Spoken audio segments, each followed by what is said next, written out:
nous éloigne totalement de ce qui est haram. Et c'est le même objectif du saum, du jeûne. Je m'abstiens pour Allah. Je fais les efforts, les ibadats difficiles pour Allah. Je fais un sacrifice sur les instincts naturels, manger, boire pour Allah. Je m'éloigne du haram, je m'éloigne du makrouh même. Je m'éloigne des choses qui sont déconseillées, pas haram, pour Allah. Je ne perds pas mon temps. Parmi les choses déconseillées, perdre son temps.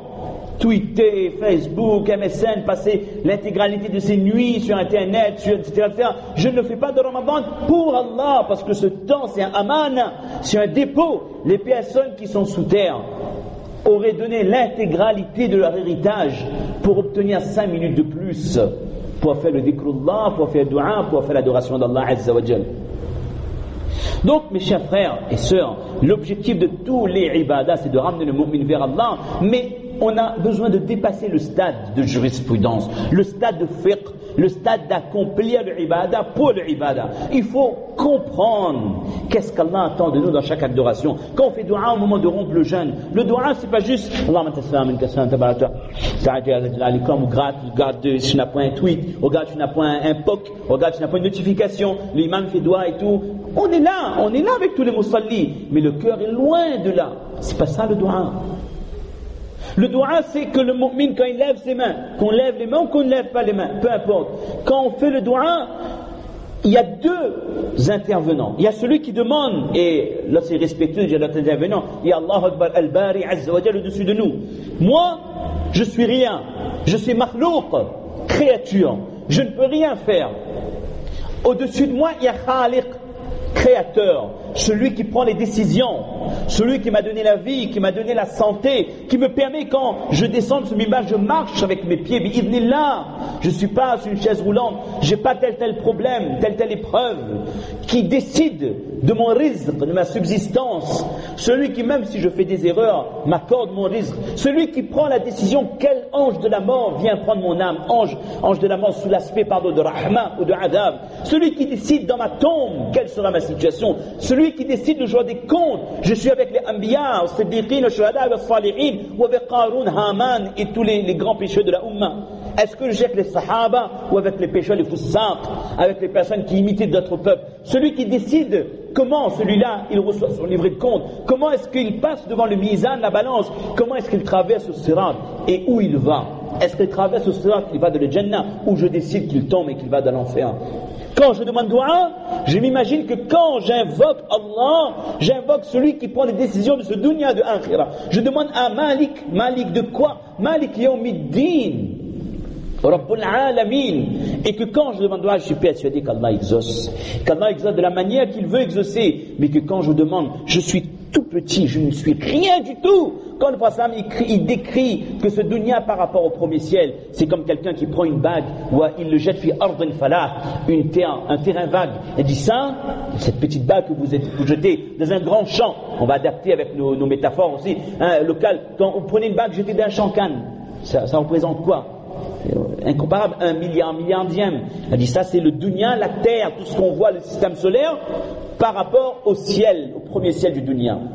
Et le prophète dit que le premier ciel par rapport au second ciel, c'est comme une personne, même métaphore, qui prend une bague, qui jette dans un terrain vague, ça représente quoi? Le premier ciel par rapport au deuxième ciel, et ainsi de suite le second par rapport au troisième, au quatrième, au cinquième, au sixième, au septième, et pareil par rapport au kursi, et pareil par rapport au trône d'Allah. Vous comprenez, nous comprenons, nous réalisons, quand je demande dua, j'invoque Al-Azim, j'invoque le sublime, le plus grand, et je dois m'appliquer, je dois me concentrer, je dois rien oublier. C'est-à-dire qu'on doit faire vivre les actions du quotidien, pas faire plus, faire mieux ce qu'on fait déjà, avec le plus de dévotion. C'est pas pour rien si dans Surat al-Mu'minun, qu'on a lu hier soir dans la plupart des masajid, et qu'on a lu le 18e sipara, ya qad aflaha al-mu'minun, on connaît le succès, les croyants.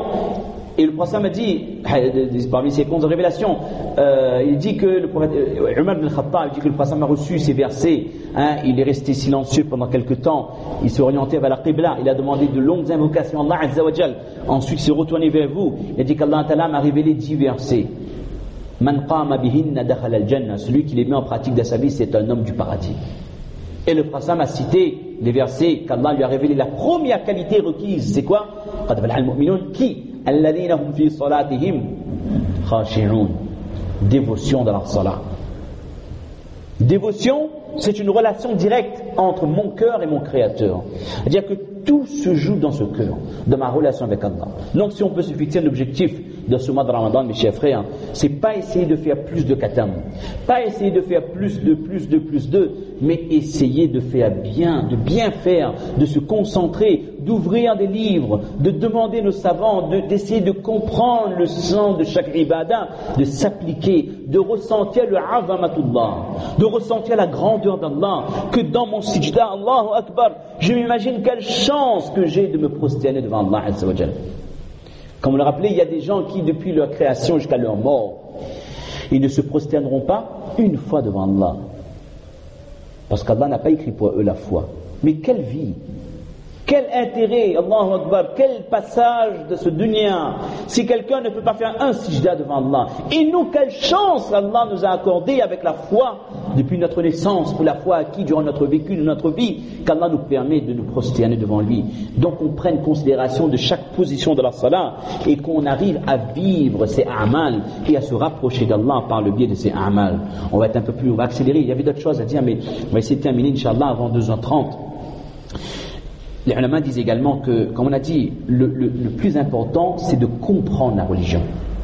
Et pour comprendre la religion d'une manière générale, on doit essayer de développer 3 qualités, de réaliser 3 objectifs qu'il y a dans tous les a'mal, dans toute bonne action que j'accomplis.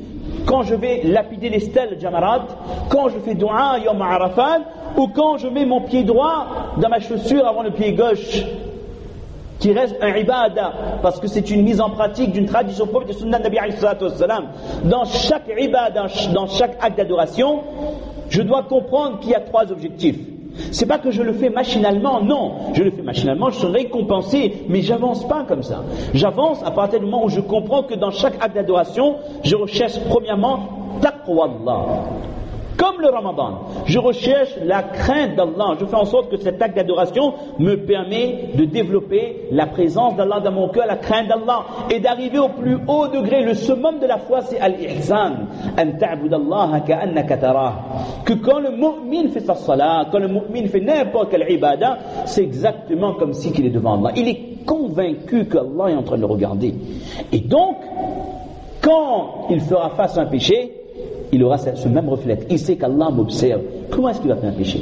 Comment est-ce que quelqu'un peut prendre une bouteille d'alcool, de bière pour boire, ou quelqu'un peut prendre un mégot, un joint de zamal, fumer? Ou comment est-ce qu'un jeune musulman peut prendre la main d'une fille, d'une copine à l'école, ou faire la bise, ou sortir avec elle? Comment est-ce qu'une femme mu'mina pourra sortir de chez elle en sachant qu'elle a un brin de cheveux qui dépasse, qu'elle ne s'est pas couverte les cheveux, si intérieurement elle a su développer la yaqin, la conviction qu'au-dessus de moi Allah est en train de me regarder, et qu'en plus, Allahu Akbar, c'est irrespectueux, en plus qu'Allah me regarde, Allah a créé des malaïkas kiraman katibin ya'lamuna ma taf'alun.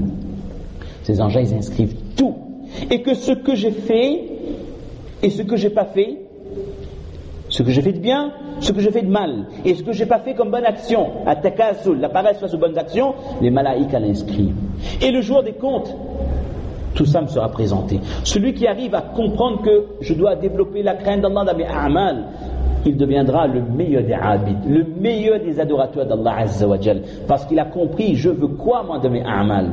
La deuxième chose, on peut pas trop étaler, on va aller plus vite. La deuxième chose, la deuxième qualité que je dois développer dans chaque acte d'adoration, je recherche ridallah, le contentement d'Allah. Je fais en sorte qu'Allah Ta'ala soit satisfait de moi. Quand je fais une bonne action, je veux qu'Allah est content de moi. Parce que vous savez qu'Allah Ta'ala, en plus d'avoir créé des anges qui inscrivent les actions, Allah Ta'ala a créé des groupes d'anges. Vous connaissez le hadith qui se relaient matin et soir. Yata'aqabuna fikum malaikatun bil-layli wan-nahar, en ce sens que Allah Ta'ala crée des groupes d'anges qui se relaient matin et soir. Et Allah il sait mieux. Mais Allah crée tout ça, c'est l'organisation du monde, sunnatullah, mais Allah il connaît. Il y a un groupe d'anges qui nous observe le matin. Ils nous observent chaque personne. Mohammed, Ishaq, Abdullah, tout le monde. Qu'on habite à Tampon, qu'on habite à Jeddah, qu'on habite à Riyad, qu'on habite à Sao Paulo, qu'on habite n'importe quel continent. Les malaïkas sont là, ils observent Le matin, il voit tout ce que les êtres humains accomplissent jusqu'au soir. Et puis il remonte vers le ciel. Et il y a un groupe d'anges qui descend en ce moment et qui observe ce que ces gens-là font le soir jusqu'au lendemain. Et Allah Ta'ala demande à chaque groupe d'anges, Kayfa taraktum ibadi? Comment avez-vous laissé mes serviteurs? Ils faisaient quoi? Et Allah, il connaît ce qu'on faisait, Allahu Akbar. Mais Allah Ta'ala a créé ces gens dans ce but-là. Et on doit faire en sorte que je dois développer le désir d'obtenir le contentement d'Allah. Que ces anges-là disent à Allah que ce matin, la première chose qu'il a fait, ton serviteur, il a fait ses ablutions. Il a fait le qiyamul layl, le tahajjud. Il a fait dua, il a pleuré de ses doigts, il a demandé pardon pour ses péchés. Il a réveillé sa femme. Il a réveillé ses enfants pour la salat. Il est parti à la masjid. Il a fait sa salat, il a lu le Coran, il a fait le dhikrullah, il a fait le shuruq, le ishraq, il est rentré, il est parti chercher son rosi halal, subsistance licite, ouvrir son magasin ou faire son travail, bref. On doit souhaiter qu'Allah Ta'ala, subhanallah, ait ce genre de rapport, les anges font ce rapport à Allah Azza wa Jal. Et surtout pas que les anges disent que lui, il s'est réveillé à 8h, il s'est réveillé à 7h, juste avant d'aller à son travail, il a bu son café, il a mangé du déjeuner, il est parti, aucun souci pour la salat. Aucun souci qu'il a au-dessus de lui un créateur qui a fixé des piliers, il n'a pas réveillé sa femme, sa femme ne fait pas la salat, ses enfants ne font pas la salat. Il s'est réveillé, dans la salle de bain, excusez-moi, on n'accuse personne. Première chose qu'il a fait, c'est raser la barbe. Aller à l'encontre de la sunna de Nabi alayhi salatu wassalam. Et tous les jours, les anges font les rapports de l'intégralité des actions qu'on accomplit. Donc je dois bien comprendre que quand je fais une action, mon but c'est qu'Allah soit content de moi. Vous savez que le prophète, lorsqu'il jeûnait les lundis, jeudis, il a dit que ces jours-là, les actions, ça aussi c'est une autre étape encore, des jours spécifiques où les actions hebdomadaires sont présentées devant Allah. Il a dit que les lundis, les jeudis, les actions sont présentées devant Allah et je souhaite que quand Allah voit mes actions, je suis en état de jeûne. Le prophète il fait fikar, il se fait du souci quand Allah va voir mes actions. Comment il va, en ce sens, en guillemets, comment est-ce qu'il va percevoir ses actions? Est-ce qu'il sera content de moi, oui ou non? Si je suis en état de jeûne, j'ai un peu plus de chance qu'Allah Ta'ala m'accepte. An-Nabi alayhi salatu wassalam. Donc, si on arrive à intégrer ça, que dans mes bonnes actions, je recherche ridallah, contentement des gens, déjà on va enlever l'ostentation, on va enlever toutes ces choses qui sont nuisibles, mais on va développer la qualité de l'action, parce que je vais m'appliquer, quand je fais Allahu Akbar, faire en sorte que ma salat est tellement bien faite, qu'Allah est content de moi, qu'Allah est satisfait de moi, que cette salat fait plaisir à Allah subhanahu wa ta'ala. Et la troisième chose que je cherche dans tous les a'mal, c'est objectif paradis. Mon objectif, c'est qu'Allah Ta'ala m'accorde le Jannah. Parce que le contentement d'Allah nous amène vers le paradis. Et Allah Ta'ala dit dans le Coran, enfin, il y a tellement de versets, le jour des comptes, il y a deux solutions. Fariqun fil Jannah wa fariqun fil Sa'ir. Il y a un groupe de gens qui iront vers le paradis, il y a un groupe de gens qui iront vers l'enfer. Il n'y a pas une troisième solution. On va dire qu'il y a Ashab al-Araf, mais ça c'est une exception, et en finalité ils vont aller, Inch'Allah, vers le paradis. Mais il y a soit le paradis, il y a soit l'enfer.